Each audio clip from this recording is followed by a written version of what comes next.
His hand rested on her back the way it used to rest on mine. Casual. Claiming. We were standing 10 feet apart, separated by a glass wall and a lie so thin it almost laughed at me.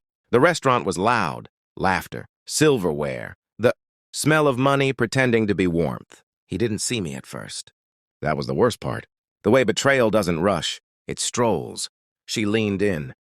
Whispered something.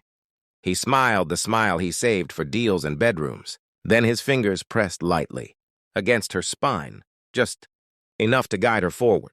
Just enough to say she's with me. I felt nothing. That terrified me. My phone buzzed. A notification from our joint account. A withdrawal. Large. Timed perfectly with the way he stood a little taller. Paid the bill without looking. And draped his coat around her shoulders like a reward. That's when he saw me. Our eyes met. A flicker, recognition, calculation. He nodded, as if I were a stranger. As if I were nothing. They walked out together. I stayed. I counted my breaths.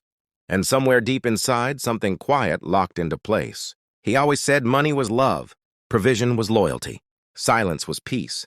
I used to believe him. That night, I replayed every detail I'd ignored. The late meetings. The new passwords. The way he stopped asking my opinion once he started out earning me by numbers. That made him feel taller. He never hit me. Never yelled. He just erased me slowly. She wasn't new. I realized that by how comfortable they were. By the way her laugh didn't ask permission. By how his phone stayed face down even when he left the room. I didn't cry. I cleaned. I folded his shirts with surgical precision. Lined his shoes like evidence. I scrolled through old photos and watched myself fade beside him as his watch grew more expensive.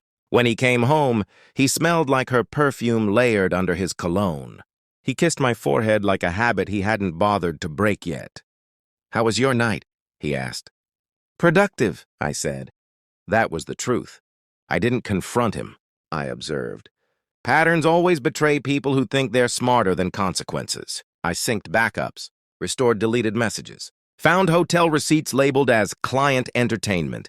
I watched timestamps, mapped locations, built timelines. At work, I smiled.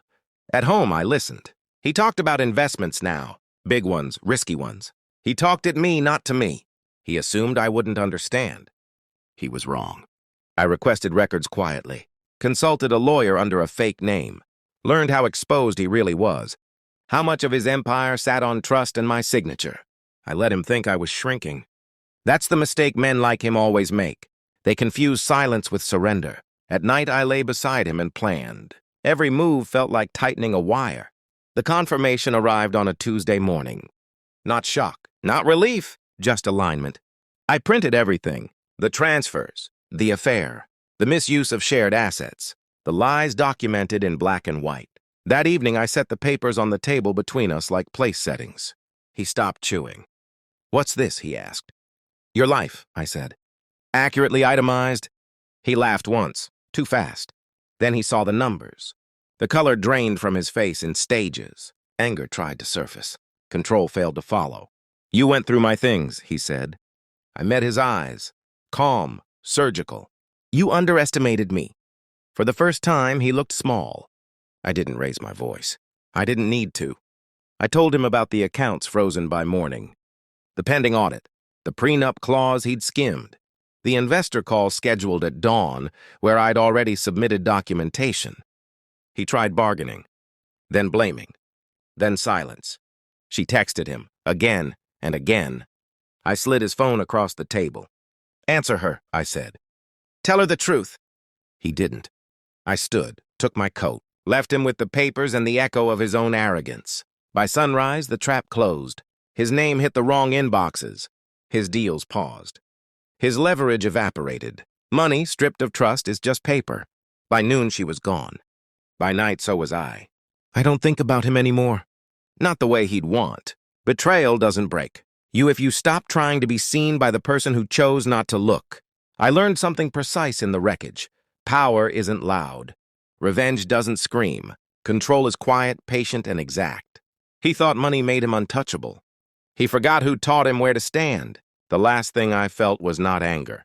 It was absence. And that was enough.